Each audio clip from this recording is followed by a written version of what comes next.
My name is Beatrice, and I'm 58 years young, though some days my bones feel 158. I live in London, a city I've called home my whole life, a city that breathes art and history and hurried footsteps. For most of my adult years, my canvas has been the cobbled streets, my gallery the open air, and my customers the kind faces passing by. Every morning, no matter the biting wind or the gray drizzle that's so typical here, I would load my old, paint-splattered trolley with my latest creations. Mostly landscapes of London parks or bright floral still lifes, sometimes a whimsical portrait of a cat or a dog. I'd find my usual spot near the river, the air always tasting a bit of metal and damp earth, and I'd set up my easel, my paints, and my hope. It was hard work, physical work. My shoulders often ached, my fingers, despite their dexterity with a brush, sometimes stiffened from the cold. But there was a quiet joy in it, a deep satisfaction in seeing the colors come alive under my hand. Each brushstroke was a whisper of a dream I'd carried since I was a girl, a dream of bringing beauty into the world. It wasn't about fame or fortune for me, it was about the act of creating itself, the tiny connection I felt with someone who paused to look, truly look, at a piece of my soul on canvas. Yet that quiet joy was often overshadowed by a weight that pressed down on me, heavy and relentless. The weight of worry. London is a beautiful city, but it's an expensive one, and even with my modest sales, I was constantly just one step ahead of falling behind. My rent for my small flat in an older part of the city was due next month, and the landlord had been making noises about increasing it again.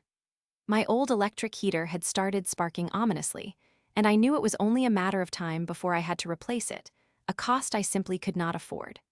There were days I would sell nothing, not a single postcard-sized painting, and I would walk home with a knot of dread in my stomach, wondering if I had enough for even a simple meal.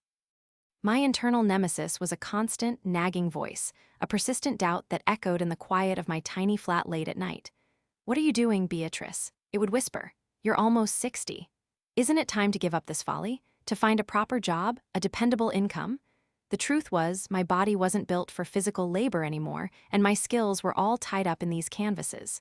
The fear of becoming a burden, of being utterly destitute, gnawed at me.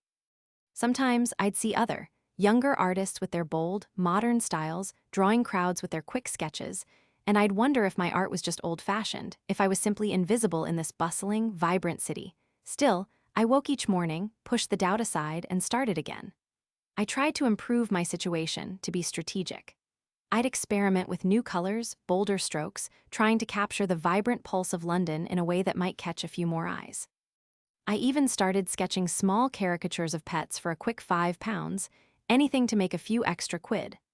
I tried moving to different spots in the city, hoping for a better flow of tourists, but the weather seemed to follow me. One Tuesday, a sudden downpour caught me by surprise, turning two of my almost finished acrylics into streaks of smeared color before I could pack them away. Another time, my trolley wheel broke, sending my box of expensive brushes tumbling into a puddle, some snapping, others getting permanently bent. Just last month, I thought I had a big break. A man in a sharp suit, a tourist by his accent, spent nearly half an hour looking at my largest painting, a detailed scene of Westminster Bridge at sunset. He asked all sorts of questions, promised to return the next day with his wife to make a final decision, and I practically floated home on a cloud of hope. I dreamed of what I could do with that money, pay the rent, fix the heater, buy some new high-quality canvas. But he never came back. Not the next day, not the day after. The disappointment was a cold, sharp blade. My lowest point arrived swiftly and brutally just a few weeks ago. I had managed to save a small amount, enough to pay half my rent for the coming month, and I had even bought a new, sturdy easel from a second-hand shop. I felt a glimmer of optimism, a tiny victory against the tide of worries. Maybe, just maybe, I could keep going. But then, a letter arrived, a stark white envelope tucked beneath my door. It was from the council, informing me that my street artist permit was being revoked, effective immediately, due to new regulations concerning public thoroughfare congestion. They offered no alternative, no new location, no grace period. It was like they were pulling the ground out from under my feet. My livelihood, my whole way of life, snatched away with a few bureaucratic words. I sat on my threadbare armchair, the letter clutched in my trembling hand, the paint on my fingers suddenly feeling heavy and meaningless. The easel, usually a symbol of my purpose, now seemed like a mocking reminder of a dream that was about to die. Tears, hot and unexpected, streamed down my face. I hadn't cried like that in years. 58 years old, and what did I have to show for it? A stack of unsold canvases, a broken heater, and now no place to even try to sell them. The thought of finding some menial job, some soul-crushing work, filled me with a deep, crushing despair. I truly felt like giving up, like putting my brushes away for good, folding up my easel and simply fading away. The very next day, a young woman with bright, curious eyes, impeccably dressed but with a gentle smile, approached me. I was just sitting on a park bench, my small trolley beside me, staring blankly at the pigeons, feeling utterly defeated. She introduced herself as Charlotte and said she was an assistant to an art collector. She said her employer had been admiring my work from afar for months, specifically my vibrant landscapes, and was interested in purchasing a few pieces. My heart gave a tiny flutter, a ghost of hope. "A few pieces?" I managed to ask, my voice a little rusty.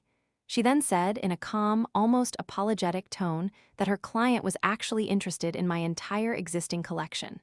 Everything. Not just the ones I had with me, but everything I had stored in my flat, all the canvases I'd ever painted and kept. My mind reeled. Everything? I must have looked utterly bewildered because she quickly explained that her client wished to remain anonymous but deeply appreciated my unique vision and felt my art deserved to be seen and valued beyond the street. She then mentioned a figure, a sum of money that made my jaw drop. It was more than I had earned in 10 years of street painting combined, enough to not just pay my rent and fix my heater, but to live comfortably for years, even to pursue my lifelong dream of a small studio or gallery. The next few weeks were a blur of unbelievable change.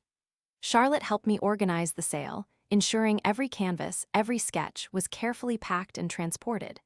The money arrived in my account, and for the first time in my life, I wasn't just surviving, I was thriving. My internal nemesis, that voice of doubt, had been silenced, replaced by a joyous whisper of validation. With a newfound confidence, I paid off my bills, replaced the heater, and then, after much searching, I found a small, empty shop space in a charming, quieter part of London. It wasn't a grand gallery, just a cozy, inviting space with big windows, but it was mine. I painted the walls a soft cream, bought some simple display stands, and hung my newest, most vibrant paintings. I called it Beatrice's palette. I still paint, of course, but now I do it in my warm, sunlit studio in the back of my gallery, without the biting wind or the fear of a sudden downpour. My art feels freer, bolder, reflecting the joy and security I now feel. My experience changed me profoundly. I understood the power of unexpected kindness, how a single act of generosity could lift a person out of despair and give them a whole new lease on life. I never found out who the anonymous collector was, but I knew I wanted to pay that kindness forward. I set aside a small portion of my sales each month, creating a Beatrice's brushstroke fund. Each year, I anonymously purchase art supplies for struggling young artists I spot on the streets, leaving a note of encouragement just like the one Charlotte had given me. I also started reserving a wall in my gallery, rotating it every month for a promising local artist who couldn't afford their own space. I offer them a platform, a chance for their work to be seen by people walking by, just as my work was seen. It fills my heart with a quiet warmth to see their faces light up when I tell them about the opportunity. Just yesterday, a woman walked into my gallery. She was elegant, with kind eyes that seemed to hold a deeper wisdom, and she often stops by to chat and buy one of my smaller pieces. We talked for a while about the beauty of art and the importance of supporting emerging talent. As she was leaving, she paused by a large painting of a bustling London market, a piece I had done years ago, one of the very first ones I displayed when I opened my gallery. She smiled, a knowing, gentle smile, and said, "It's truly wonderful, Beatrice, to see your art finally in its proper home. Some beauty is meant for more than just the street."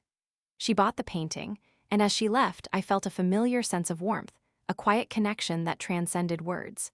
I still don't know who she is, but in that moment, I realized that true kindness is a circle, a beautiful, endless ripple effect that comes back to you in unexpected, wonderful ways. Things truly do get better, sometimes in the most astonishing and anonymous fashion.